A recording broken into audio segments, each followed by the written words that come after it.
And greetings, casual citizens. Welcome back. I'm Paul, joined as always by my illustrious co-host, Jason. Howdy. And we're here reviewing Mandalorian Season 1, Episode 1. We are not doing this live after the episode because it comes out at midnight and we have jobs. But we are recording it now and it'll be up on YouTube later. So, yeah, go ahead, subscribe, and hit notifications. It'll be up right now when you're listening to it. Well, sure. It's up now. If you're listening to this and it's not up now, you have solved the space-time paradox. And please tell me your secrets. So, Jason, what did you think? You're the Star Wars person. So, yeah, I am the Star Wars person, and they couldn't have picked a more controversial topic for me as a Star Wars fanatic. So so up until 2010, I own and have read every Star Wars comic and novel and played every video game. Okay. So... Oh, Last Jedi comes out. Yeah. This week. I know. Anywho, so Mandalorians. First off, I need to recommend to anyone who likes the idea of Mandalorians to read Caryn Travis's Star Wars novels. She did the Republic Commando series, and she did some of the Legacy of the Force series, which was also awesome. And so she basically did all the background for the Mandalorian language and all the history, right? And then that was around 2007, I guess, ish, that era. And then they came out with the Clone Wars cartoon on Cartoon Network, right? The animated one, not the first one that no one remembers, which is better. And in it, they changed everything. They changed everything about the Mandalorian. She was like, what? I've been doing this for 10 years. How are you going to do this to me? I'm not writing for you guys anymore. Okay. So I don't know which elements they're keeping and which ones they're not keeping. I guess they're keeping all the elements from the cartoon for this, for canon. Yes. But yeah, so if anyone doesn't know, all of the stuff that I've collected over the years and studied, it doesn't count. It's not real. It's just the extended universe. So, for example, when the metal that's on their armor that they talked about is called Beskar. Yep. Right, and an armor made fully of Beskar is Beskar Gam. Okay. Right. So there's lots of Mandalorian language that she made up. Okay. And so I'm glad to see they kept some of that. Okay. I don't know how much of it they kept in the cartoon. But so, for example, the things they changed was, the Mandalorians are a warrior culture on the planet Mandalore. Okay. Their leader is also Mandalore, and he may or may not be dead. So they just don't need a leader a lot of time. Most of the time they're fine. They settle their disputes with violence. It's fine. Sure. They seem to be handling themselves okay. They actually are pretty cool, and they're very big. There is no race of Mandalorians. That's important. Okay. They are all adopted. Well, not all adopted, but like a lot. It's a big part of their cultures. They're mercenaries. They go onto a planet or somewhere, and then they kill everybody. And if the kids survive, they adopt the kids, and then they're Mandalorian. Right. This is a big part of their culture. Okay. And fatherhood's a real important thing. Motherhood's an important thing. Just parent-child relationships is really important to them. They usually wear armor that is remainders of their families, right? So they'll wear a piece of their dad's armor, or it's a very samurai kind of thing. Yeah. So, and they have a history with the Jedi. 4,000 years before the movies, they allied with the Sith. And that was a big thing. So ever since then, there's been this real contentious relationship with the Jedi. So then Disney got involved. During the Clone Wars cartoon. They went to Mandalore and they made it so that actually Mandalore is like a pacifist society. Right, I know. So originally Mandalore was like really inhospitable everywhere but the equator. Okay. Right? And now it's also that, but it's just a frozen planet. So it's like an agricultural planet, right? Also they did metal mining. So by the way, this Beskar that I'm talking about, what makes it unique is that lightsabers can't penetrate it. Oh, okay. Yeah, that's important. That's pretty important. Yeah. Sure. So I assume that will be important in this show. I hope so. I don't know. I don't know if it's a big debate. People are going to be really contentious. Should there be Jedi in this? Should there not? Yeah. For a lot of the early stuff with, at least the first novel for Caryn Travis, she deliberately left the Jedi out. And the first video game that was based on her novel was also left the Jedi out, which was cool. And I liked it that way because you got to know them and you didn't have to care about that because they draw attention, the Jedi. Yeah. Right. So they're immediately the most interesting thing in the room. So it's the Donald Trump of the Star Wars universe. So Cartoon Network made them pacifists. Okay. And they, but they used to be a warrior culture. Okay. But now they're pacifists and the terrorist group that believes in the old ways. Okay, so they weren't always pacifists. Right. I was going to say, like, otherwise this show doesn't make sense. Right. So they Okay. have a warrior history. Sure. But the only people who follow that history are members of the Death Watch. And this is all pre-Empire lore canon. And Clone Wars break out, things go awry. Maybe it gets really bad and they revert back to that. I don't know. Things seemed unpleasant when we last left Mandalore in the Clone Wars. Yeah. I know that. I don't really know what's happened to Mandalore since. I don't even really want to look because I'm so upset that they changed so much. Mm-hmm. It's just this is my favorite part of Star Wars for a long time was Caryn Travis's novels. Okay.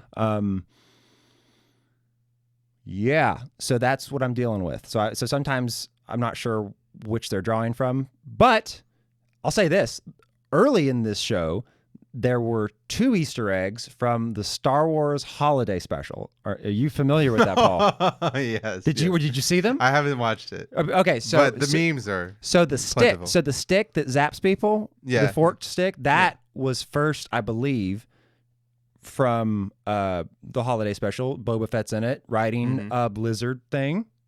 Okay. Yeah. With that forked stick. Okay. So that's where that comes from. I guess that's where they grabbed it. And when he said when his first bounty, the blue fella, he said that I wanted to make it home for Life Day. Mm-hmm. Life Day was an event that they were celebrating on Kashyyyk, that's the Wookiee home planet, in the holiday special. And I just gotta say, the holiday special is strange. Yeah. Right? A whole lot of it is in Wookiee without subtitles. Like a whole lot of it. And I think Diana Ross sings in it or something. Yeah. I don't know. It was the 80s. It was a weird time. So those are 2 Easter eggs. That's all there may have been more. Yeah. Here's something weird. When they first attack that outpost at the end.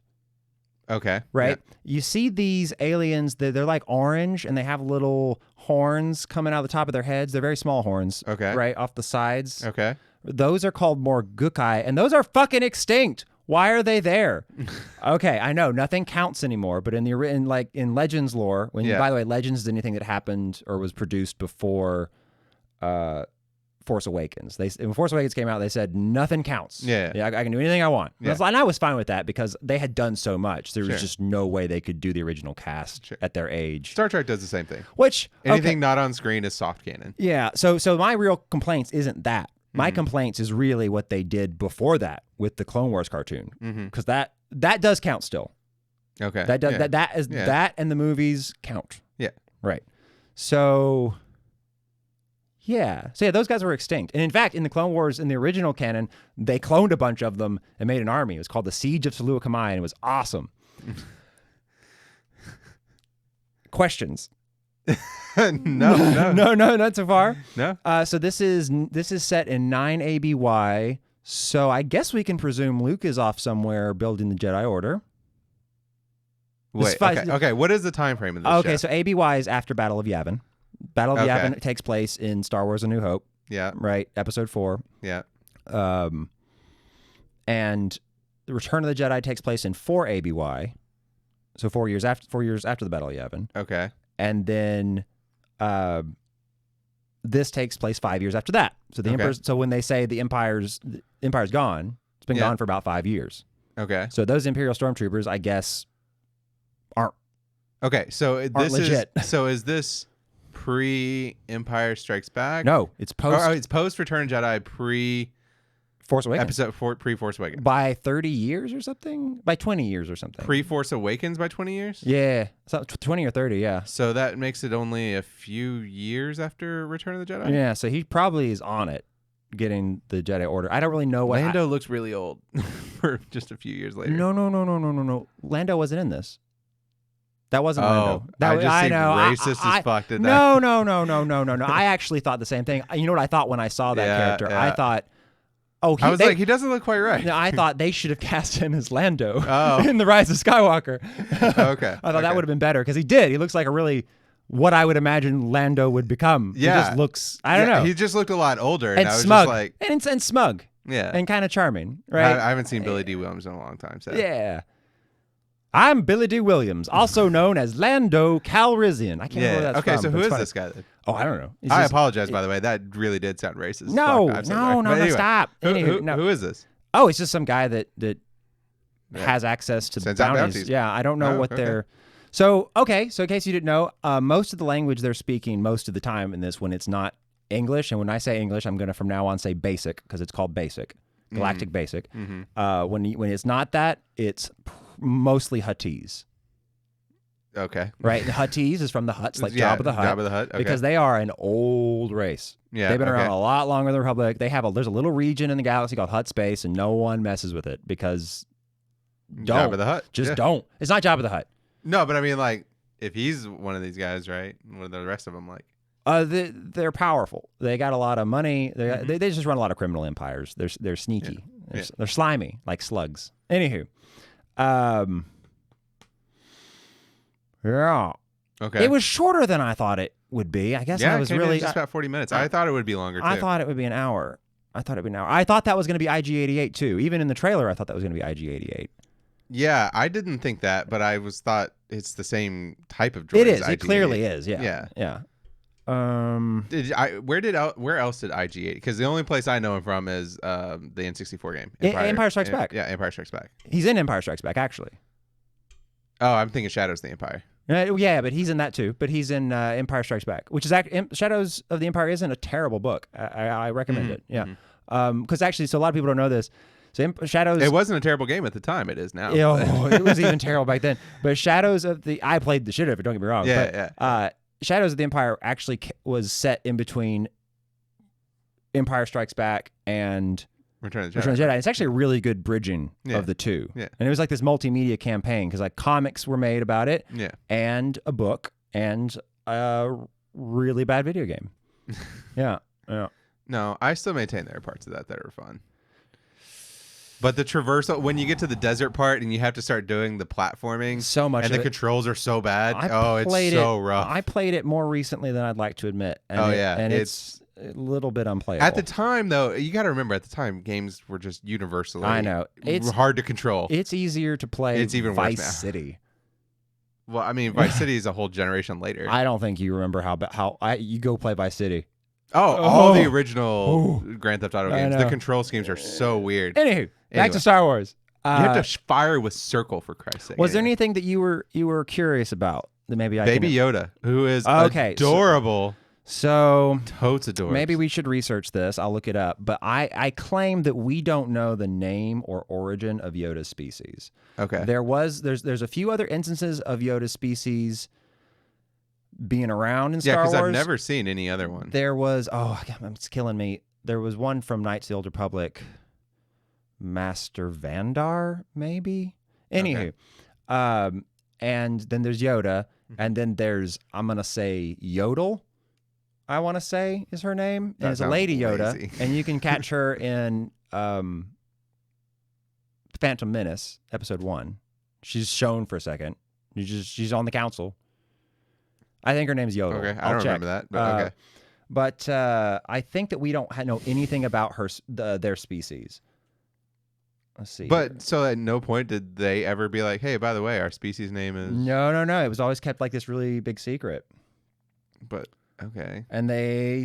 How does such a secretive species get onto the Jedi Council? I don't think anyone even knows. They just don't really talk about it. They just deliberately, the writers are, I think, just told not to talk about it. Okay. Yeah. You ever feel like it's one of those things that like everybody in universe knows, and we're just like, we just don't know. Well, it's not. I'm not even clear. Let's see, Yoda species. I'm looking it up right now, everybody. Sorry for the delay. Yeah, it looks like his species name is Yoda's species. So there's no official. There's no name. Okay, as I thought. Well, baby Yoda, totes adorbs. Yaddle. I looked it up. Yeah, Yaddle is the name of the lady. Yeah, they didn't mention the one from Knights of the Old Republic. I'm going to say it's Vandar. I have to know now. Okay. Well, anyway. Yoda. So I haven't. So just I will say what I thought of the Master Vandar Tokari. Yes, okay, nailed it. All right.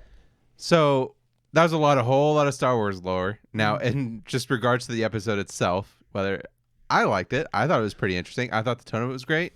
It was a little short. I liked that they're doing a lot of practical effects. Yeah. and I really like it because when they do CG, it did not look good. Yeah, but I forgive it. I had to watch the prequels a lot when I was a kid. Oh yeah, they do not. It was canon.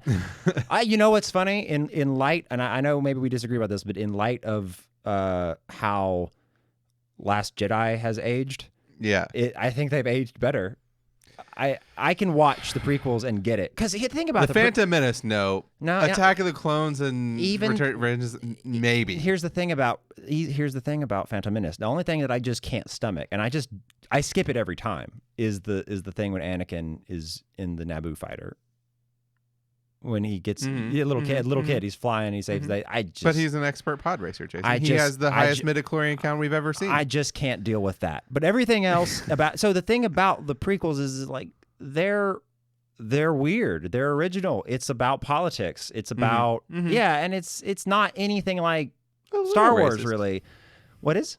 A little the Trade Federation. Oh, sure. A little caricature. Yeah, but and the whatever Jar Jar is. Well, they made them completely different species, so it's fine. It's totally fine. Okay. I mean, the accents are a bit telling, but yes, it's okay. Exactly. It's whatever.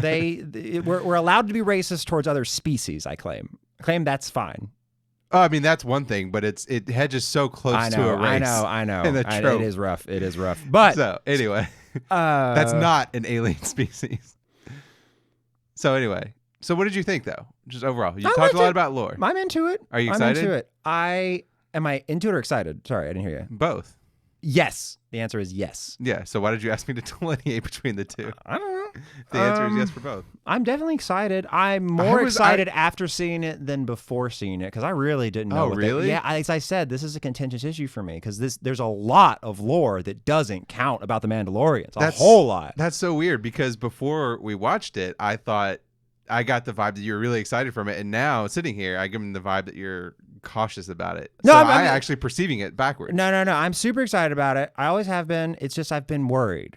It's like, okay, sure. I want it to be good. Sure. I want Rise of Skywalker to be good. Sure. I'm worried it won't, but sure. I hope so. Yeah, it's the same thing with Star Trek. I'm pretty sure that there was a book series that came out, and it's famous, by Timothy Zahn, and it's called the Thrawn Trilogy, and I recommend everyone read it. And the second book in it, I want to say it's titled The Dark Fleet or something. I'm pretty sure. You remember you've seen the trailer for Rise of Skywalker? I don't know if I've seen the most recent one now. Well, there's a clip in it where you see a whole bunch of Star Destroyers. Okay. Like their outlines, like just a whole bunch of them. Yeah. Pretty sure that that those are all automated. That there's no one driving those ships. They're just drones. They're drone ships, yeah. And anyone who gets a hold of the, I don't know, Scepter or something that you can just control them, like the Unsullied. Remember the Unsullied? They had the thing. Yeah. They had the thing. They had a stick, and once you had it, you could tell them to do whatever you wanted. And I actually don't remember. Yeah, and Daenerys said, "Kill the masters," and so she freed them, and then she didn't need the stick anymore, right? And it was all symbolic. Oh yeah, okay. And then she burned everyone alive. Mm-hmm. So great show, guys. So where were you going with this? Well, I don't know. I just get lost in a Star Wars hole. It's really easy for me. I'm sorry. It is true. Did you dislike anything other than CGI? Because you had. Oh yeah, we got into. Well, even the CGI. It was just when they were on the freaking, I don't know, the big mouth horses, whatever they are, right? What do they call them? Bergs or something? Blargs, whatever they call them. And that CG was bad. The rest of it was, when the ships were, it was fine. And then they said that they were all female, and then he called them a bull. Did he? He did. He was like, "Well, you be scared of a bull?" Oh, you think a female can't be a bull? Well, I was gonna say check your privilege. Don't call it a bull, but whatever. I guess they can be whatever they want to be. Well, that blurg identifies as a bull, I suppose. By the way, tough gig for the males of that species. Yeah. You get eaten during mating. We don't know how bad the mating is, though. You say you don't know how good it is? No, bad. I mean, perhaps it's like, oh, fucking kill me. I don't know. Like in K-Pax. Do you ever see K-Pax with? No, I haven't. With Underwood. Yeah, no. Kevin Spacey. Kevin Spacey. Yeah. Watch it and you'll get the joke. Yeah. It's a little bit weird to go back and watch Kevin Spacey stuff now. So. It makes especially if I haven't already seen it. When he's a bad guy, it makes everything more sinister, though, right? That's one way to look at it. I mean, the way I always look at stuff like that is like people are like, oh, if you enjoyed something that somebody did and then it turns out they're a bad person, like, can you still enjoy it? And I'm just like, look, if you enjoyed it before you knew, then it's like it's a nostalgia thing. You can't avoid it. You can't help it that you liked it at one point. But if I know before I watch something that they're in, it just immediately tinges it for me, and I can't enjoy it as much. Nah, it depends on the crime, I guess. Well, okay. Obviously, right? Sure. Yeah. Sure. Kevin Spacey's is pretty bad, though. Did you notice the noise? I feel bad that you didn't, but like, I feel bad that I did notice. Okay, are you talking about the little things and the being cooked?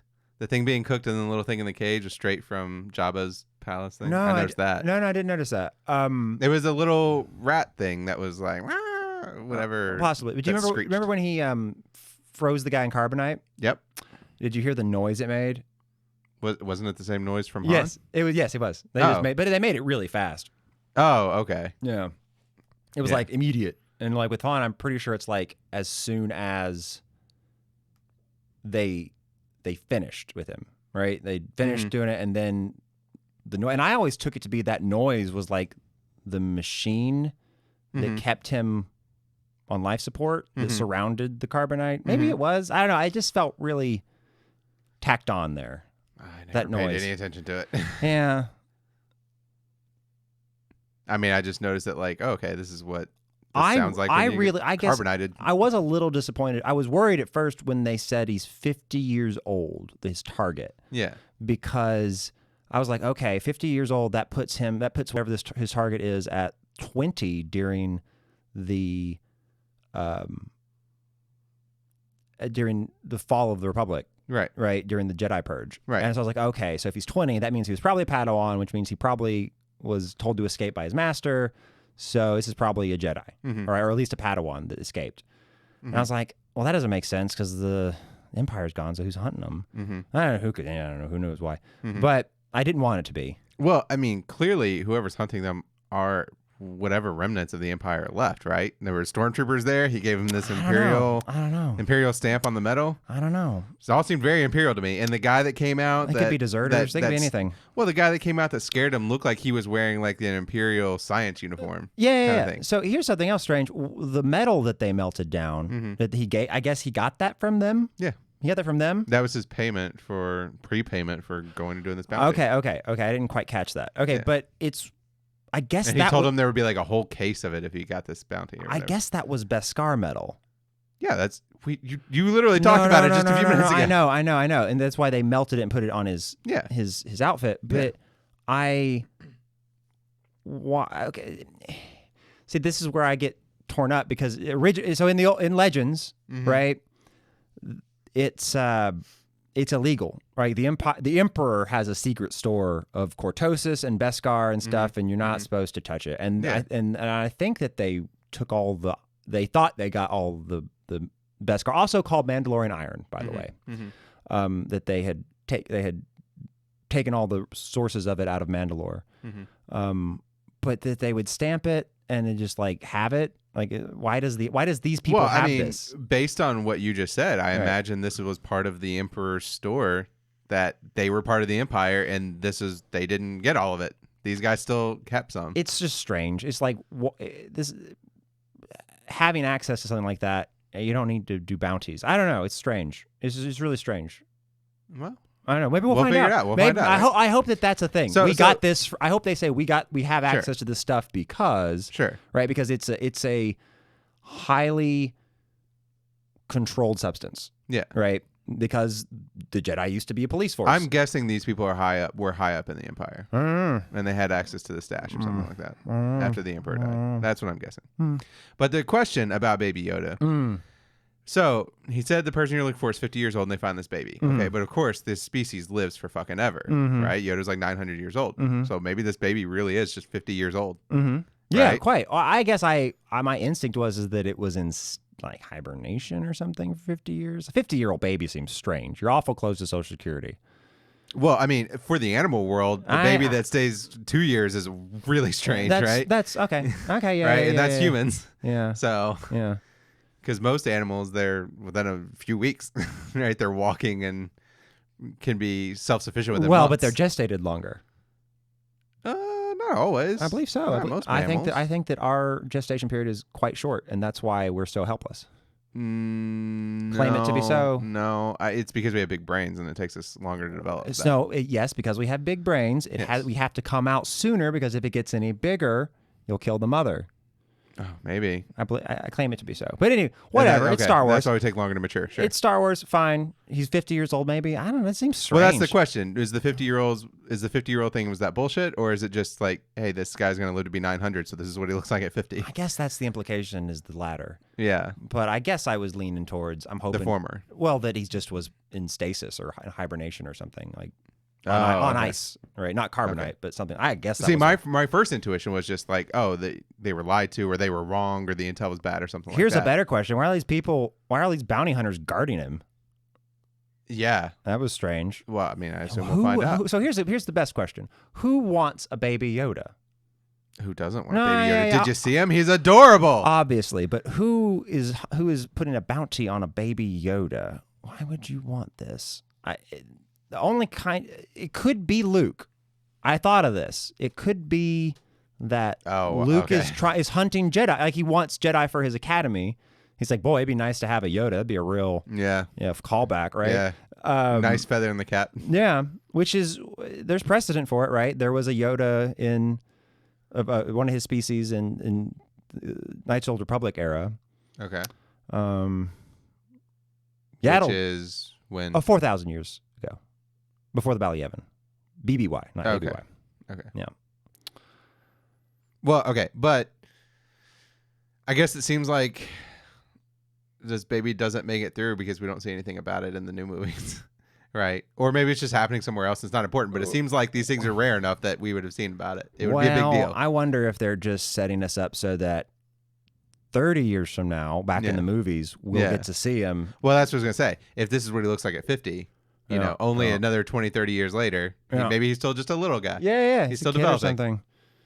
Could be.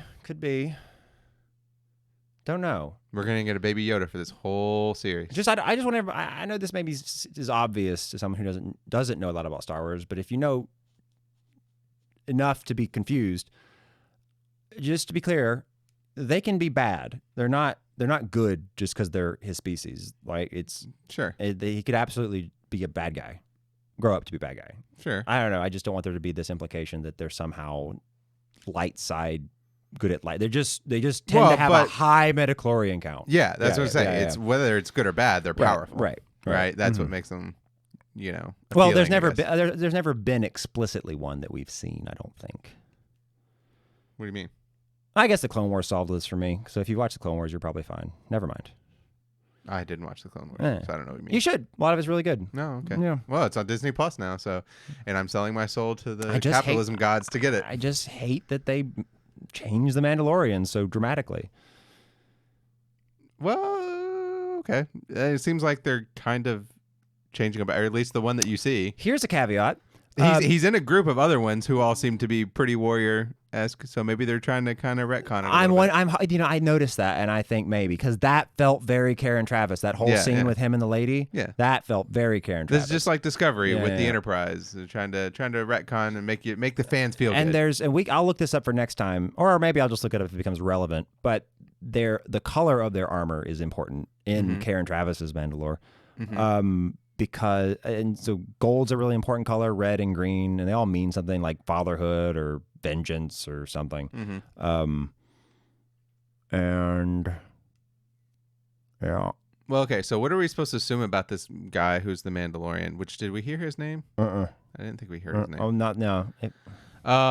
Obviously he gets flashbacks to his family, and based on what you said, I guess those were other Mandalorians that did that? I'm going to say yes. I heard distinctly a TIE fighter sound. Well, you know what? At some point. I wonder if... Mandalorians could have been called in to fight someone, and after the fight was over, the Mandalorians just took the kid. They're not necessarily pillaging a place, right? Sure. Right. So you're saying the Mandalorians maybe were there fighting the Empire. Could have been. And he was a survivor. Yeah, but I find it, it's probably very likely that the Mandalorians were involved in whatever fight killed his parents, Okay. Yeah. to end up where he is. Obviously, sure. I mean that makes sense, but it was also something fucked it's up one of those about things that makes you think like, okay, if you know that these people killed your parents, why did you still be friends with them? But if they took him from trying to protect him against the Empire, but it does happen. It did happen that way a lot. I know, but that doesn't make sense to me. Well, they get him so young, Sure, but like Cal Skirta, he obviously knows the truth. Like Cal Skirta was like 7 or something, and they killed his mom and dad, I think. And you don't know who this is. Anyway, no. It's a very 7 or 9 situation, except for she didn't have a choice, right? Yeah. It's like these guys theoretically have a choice. I'm excited to see what they do. Okay. I wasn't irritated by any of it. That just sounds a lot like damning with faint praise. Which is saying a lot. All right. Yeah. What'd you think the imagery and the callbacks and stuff like that? I really appreciated it. They did it exactly like I wanted. I like the aliens. The aliens look good. It felt very classic Star Wars that I would say even Force Awakens didn't. Yeah. Mm-hmm. Well, that's what I said. It was all practical effects. And that guy, I have spoken. It was so great. Yeah. Every single time. I have spoken. I was like, oh, okay, well, that's the end of that. Yeah, we're moving on. But we'll review all these. This is great. Yeah. Although I don't know when exactly. It probably won't be same day if they come out on Friday. Nah, we'll just do it Saturday morning. Fine. Okay. All right. Well, I guess that's it. Thanks for stopping by. So you enjoyed it. Looking forward to it. I enjoyed it. I'm looking forward to it. So that's what it is. We'll see you next time. Boldly go. They're coming out every Friday from now on, as I said. So. Did you say boldly go on a Star Wars review? I did. All right, good for you. Oh, that last thing. What did you think of the music? Didn't notice it. Oh, it felt very much like royalty free in the style of John Williams. Oh, at points, like at some points it was really good, and other points I was like, this feels very much like a YouTube audio library in the style of John Williams, and I was kind of like, eh. But overall, well, we'll see what happens at the climax. Music needs to be good at the climax. Yeah. Yeah. All right. Well, anyway, so we will be reviewing presumably every episode as soon as we can after they come out. They're going to be coming out Friday morning at midnight, so we're not going to be doing it live like we do most of our stuff. That's the one thing I don't like about streaming services. Yeah. I don't like the stuff comes out at midnight. We went through the same thing with Handmaid's Tale. Yeah. Except for Handmaid's Tale would come out at 3 a.m. Mm-hmm. It's like the worst. But anyway, it's the whole thing. But we're gonna try to review all of them because obviously, as you can tell, Jason enjoys his Star Wars lore. So even more than I enjoy Star Trek lore, which is a lot. Because I don't read the books because I'm a Neanderthal and I don't read. Actually, Neanderthals are smarter than Homo sapiens, but I digress. Anyway, be sure to check out some of our other videos. Check out our other reviews and follow us on twitch.tv/casualnotion, Instagram.com/casualnotion. And I don't know, the other places, twitter.com/casualnotion. Until next time, keep it casual, everyone. Bye. Bye.